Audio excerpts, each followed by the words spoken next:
This week, I learned an awful lot about the ACORN 8 members of the group that joined because they wanted to help people. They say when they learned about some of the fraud and corruption, they just couldn't take it anymore. They tried to blow the whistle, but it seems like nobody would listen to them. I want to introduce you to two women that were in my office this afternoon. We had about a 45-minute conversation. We're going to try to break it down here in the next few minutes. They were once national board members of ACORN. They ran an organization after the CEO and CFO of the group were fired over $1 million embezzlement scandal. Then, when they tried to get the books open to find out about the corruption, one of them was fired from the board. Right, Karen? You were fired from the board? Terminated. Terminated, yeah, okay. And Marcel Reed is joining me as well. This is Karen Inman. I want you to introduce to Karen and also Marcel Reed. Marcel is actually still working with ACORN. She is the chair of ACORN in Washington, D.C. Her board refuses to allow her to be removed, even though the national board wants her gone. Karen is, on the other hand, completely kicked out of the, as she said, terminated. She ran the legal arm of ACORN. Also with us today, later on in the program, is from the Washington Examiner, reporter Kevin Mooney. Okay, ladies, let me just start with what we just saw. I just saw two people that said, hey, I signed a bunch of registration forms because the guy said to me that he was just trying to keep his job. Is this the kind of thing that is happening? Are the people who are going out and registered, are they threatened by the organization that you're going to lose your job unless you hit a certain quota? Certainly that happens, yes. Not only that, but they're not really paid a living wage. So yes, that happens, and there are other things that we're very concerned about. Okay, I was told by the national spokesperson that there is no national policy of paying people for quotas. There is no anything like that. You just raised your eyebrows. There's that. You represented them legally, right? I mean, is there any kind of... No, I did not represent them legally. I was part of the legal kind of situation. Okay. I did not represent any of the any of the members of ACORN or anything. Okay. I just was legal representative on the reorganization plan. Okay. So, no, I'm not... And you guys, when you guys got in, I mean, Marcella, I have to tell you, you are one brave woman. I don't even have all, the Washington politics nonsense, well, I do in this job. But, in other jobs I've held, and there are times that I just can't get up because I'm like, oh, I hate going in because of all the backstabbing and everything else.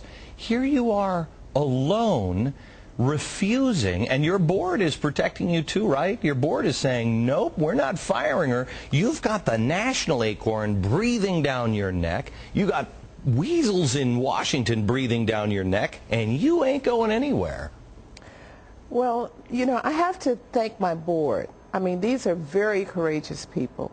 And not only did I sign the complaint against ACORN, but the previous chair of ACORN in D.C., Pocahontas Outlaw, also signed the very same complaint. It's a great name. Yeah. The members of the board in D.C. have been stalwart in backing us because we have asked for 3 years to have the books opened. For 3 solid years we've asked. What kind of organization can't look where the chair and the board can't look at their own books? Well, primarily it's because the boards are not functional. They're ceremonial.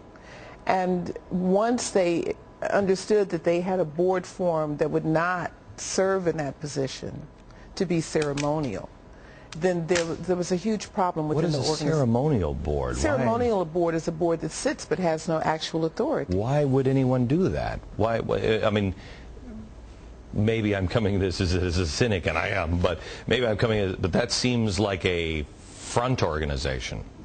I don't think the people that sit on the board thought it was a front organization. I think everyone came to this organization with the purest of intention. No. I'm not saying that the people on the board or you felt that way. Mm-hmm. Do you feel that way now at all? Like wait a minute, am I just being used here? What kind, are you providing cover? Yes. It's kind of a rubber stamp thing. We're going to tell you what to think, and you're going to say, yeah, that's a good idea, and go along with it. And when the meetings are only half a day and you bring in 51 people, they're not doing the kinds of work that they should be doing. Tell me, you were sent to Capitol Hill in 2008, and there was a group of us that convened on Capitol Hill when the stimulus package was first introduced. This was under the Bush administration. I believe it was in September, and I can go back into my notes and give you the exact dates. And at that time, we were there to talk about the fact that we wanted the stimulus package to go forward. I was just concerned about that because at that time, Karen and I had served on the IMC, which was the interim management committee for ACORN. But you know, there's just what we want to say very quickly, or what I want to say very quickly is, we wanted an audit, just an audit. And when we didn't have an audit or couldn't get an audit and asked for an audit, we were removed.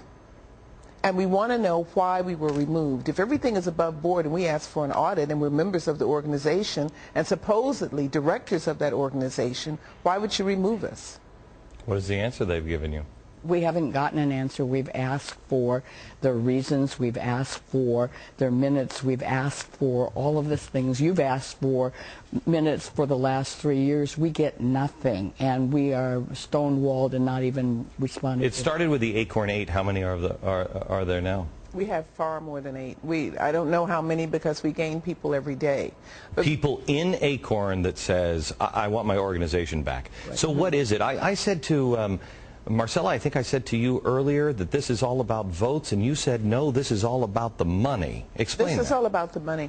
This isn't, well, you can do it, Karen. Right. Basically what happens is the organization, I think, had a good message to begin with, and then they looked to see how much money they generated and how much power they got. And so instead of having it trickle down, trickle up from the membership, which is what it's supposed to be, they looked and said, we can get X amount of dollars here. We'll convince our membership that this is what we should be working on. It seems to me that they are using me and people like me by calling racist and everything else to generate outrage to help raise money. And then also they're using the lowest of our society, using them and then throwing them to the lions and saying, you know, well, it was a rogue employee, which also helps them too, doesn't it? How? Course. Because it gives them cover. You know, it says consistently that the very same people that we're supposed to be enabling are the very same people that we sacrifice. So we can't have that kind of divisiveness there. If we're out to help people, who works for $9 an hour all day long or less? Who works for that kind of money? If you're empowered and if you're not an idealist student or retiree who has a very cushy life, you can't afford to work for that kind of money. So you already know where you're gathering people from like this. And you remember I spoke to you before about the J curve. People who've always been entitled to things in life know very quickly when they're being used. People who've never experienced anything in life except being used don't know when to blow the whistle. And why should they? Who's ever listened to them before when they've told the truth and blown the whistle? Is this why you guys, because when we talked this afternoon in my office, I mean, I just want the truth. I don't really care. It's great to help people, but it seems like everybody, this is dirty. This is really dirty. Is this why you guys are doing this and staying in because somebody has to? Yes, we want it corrected. We want it, for example, when the embezzlement happened, we asked for the books. We asked for that to be taken care of. If they have nothing to hide, why can't they open up the books? Is it Conyers, Gresh, that said today that there was no reason? Did you hear this? Said that there's absolutely no reason. They were going to do an investigation. I mean, they'll do steroids on baseball. But we have a statement? Where is it? Okay, here it is. Based on my review of the information regarding the complaints against ACORN, I have concluded that a hearing on this matter appears to be unwarranted at this time. Well, you know, I was actually sitting in Congress when I heard Representative Conyers really push Gerald Nadler to have an investigation of ACORN. I heard him do it. It wasn't something that I think he was doing for the cameras. Why this? Why now? Why is he backing off? But because Nadler was very resistant to there being an investigation of ACORN. He was very resistant. He showed it at that time, And I think what has happened, I have no way of proving it, is that I think that there was just a lot of pressure put on Conyers not to have this investigation. Okay. The spider web is very, very deep. We're going to spend a few more minutes with the two ladies here and talk a little bit about that. And also, I've asked them to make a plea to somebody in Washington. I know people watch us in Washington, D.C. Somebody is watching us that is just going to say, you know what, I don't care. The truth is the most important. They'll make that plea coming up in just a second. Stand by.